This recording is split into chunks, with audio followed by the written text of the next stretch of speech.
Inaasahan nating marami pang makakaalis pagkatapos sikapin na masiayos ang kanilang alitan sa kanilang mga employer. Kaya inatasan ko ang DOLE na tuparin ang mga reformang ginawa natin kasi ang karamihan na may problema yung mga household workers. Kaya sabi ko sa DOLE, pinaalala ko sa kanila, ipatupad ng husto yung ating mga reformang ginawa upang makapagbigay sa mga household service workers ng higit na proteksyon. Number 1, tinaas natin yung minimum wage. Nung araw, bago ako pumunta rito the last time, $200. Dinoble natin. Kasi gusto natin na yung mga edukado lang at yung mga may kaya lang ang mag-hire ng household workers dahil mas maganda ang pagtrato. Pangalawa, walang placement fee. Pangatlo, mandatory skill certification upang tiyakin na kaya naman nung magpupunta dito yung yung household job. Kasi kung manggagaling ka kung saan sa Pilipinas na niwala kang karanasan na nagtrabaho sa isang bahay sa Maynila, tapos biglang pupunta dito, hindi marunong magplantsa, hindi marunong magluto, hindi marunong maglaba, di syempre magkakaroon ng awayan at magkakaroon ng sakitan kung kailangan ang certification. And fourth, basic culture pre-departure orientation para maka-adjust sa kapaligiran ng pagtatrabahuan. Inatasan ko rin ang DOLE na ang polo ay dapat mas mabilis kumilos. Sa hiling na tulong ng ating mga manggagawang, may malubhang problema. At inatasan ko na dagdagan ng DOLE ang kanilang tauhan sa Saudi Arabia bago magtapos ang taon upang mas mabilis tumugon. At isa pa, inatasan ko rin kay Ambassador Villamor na yung dapat magkaroon, kahit na meron kayong consulate sa Jeddah, dapat magkaroon pa rin ng Embassy on Wheels. Para every 2 months, naglilibot yung mga consular officials sa iba't ibang mga establishments, kung marami ang Pilipino, para sa ganon, marerenew yung passport ninyo at iba pang inyong pangangailangan. Ngayon, bago ako pumunta rito, nabalitaan natin yung kaso ng mga nasa ilalim ng tulay. Narinig na rin ba ninyo yun? Nasa ilalim ng tulay. So, siyempre, pina-investigate ko ito kay Secretary Nitoy Roque. At ito ang kanyang report. Maraming taon na palang ginagamit ng Jeddah Immigration ang Kandara Bridge bilang pick-up point para sa overstaying pilgrims galing sa iba't ibang bansa. At mula sa tulay, dinadala sila sa Hajj Terminal para iproseso and for documentation. Pagkatapos binabalik sa kanilang bansa. Ngayon ang nangyari, ginamit itong tulay bilang gathering point ng 300 OFW kasama ang mga batang napanganak sa Saudi. By the way, mga batang Saudi, congratulations sa inyong napakagandang orchestra and chorus.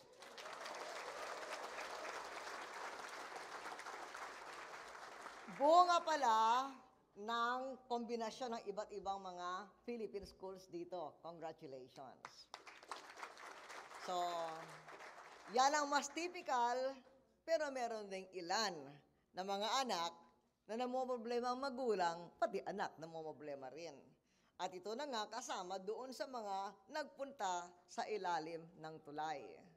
At marami dito raw ay takas sa employer o sponsor.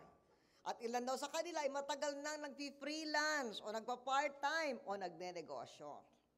Kaya, ang gagawin doon ngayon ay inasikaso natin itong problemang ito.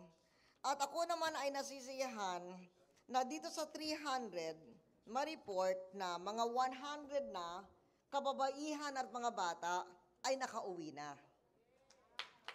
200. 100. Ngayon, yung 200, mga lalaki ay pinoproseso na ngayon. At siyempre, dahil Ramadan, alam naman ninyo, mahirap ang opisina sa Ramadan, pero ngayon na tapos na, at pagkatapos ng Eid al-Fitr ay inaasahan natin na mas mabilis ang proseso para sila ay makauwi na.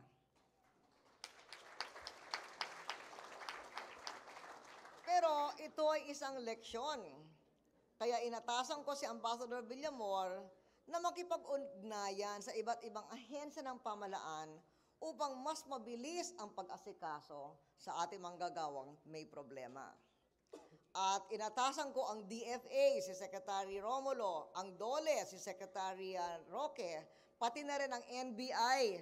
Tinawagan ko si Secretary Agnes de Vanadera sa Manila na ipa-investigate ang NBI na asikasuhan itong mga manggagawa.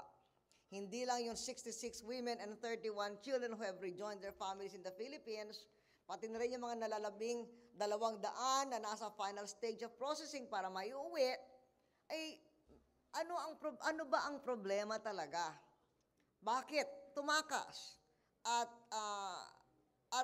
sino ang nag-alok sa kanila na pumunta doon sa ilalim ng tulay na usually ang nagpupunta doon ay pilgrims? So lahat ito ay kailangan malaman natin, maimbestiga, kaya yan ang ating isang ginagawa. Gaya ng sabi ko, may ilang daan na may problema.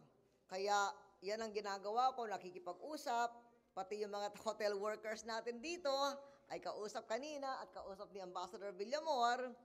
Mabuti na at gaya ng sabi ko, kung 1.380 or 1.380 ay 1.3. Okay, 1.300, 1.200 ay walang problema. May mga ilang daan na may problema at dapat asikasuhin yun. But, above all, ang pinaka-importante is to help make our economy competitive enough so that one day, going abroad will just be a career choice and not the only option for our hardworking Filipino workers. At ito din ang isa sa mga pakay ng ating mga pagbabiyahe. Our trips have helped secure important trade opportunities and foreign investments that have in turn helped us to achieve 34 quarters or more than 8 years of uninterrupted growth. And it is this achievement that enables us to withstand the recession that is now raging around us. Ginagawa natin ang lahat para ma-mantine itong growth na ito. At sa ngayon, bagamat meron tayong recession sa buong mundo, malakas ang pag-angat ng ating mining, malakas ang pag-angat ng ating construction, lalo na't may surge sa middle and low-income housing.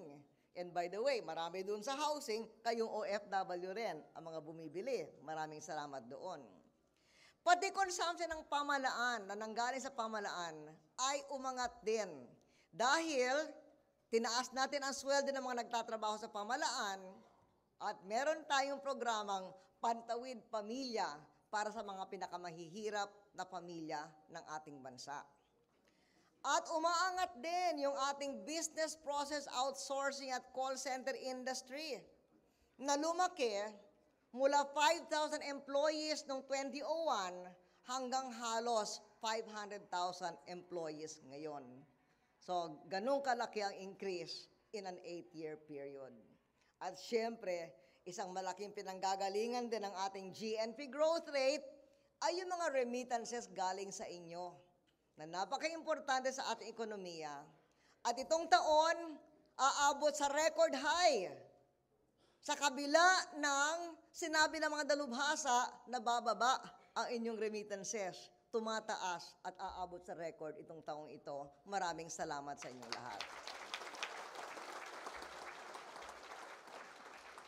Kaya ako'y naparito-rito upang makipagkwento sa inyo, upang malaman ang inyong mga iba't ibang mga pangangailangan, lalo na yung pangangailangan ng mga malulubhang may problema, mga pangangailangan din ng mga hindi masyadong malubhang may problema, gaya ng Embassy on Wheels, gaya ng board examinations dito.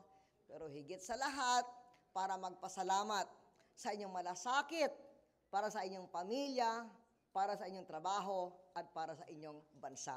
Maraming salamat at mabuhay ang Pilipino sa Western Province. Thank you.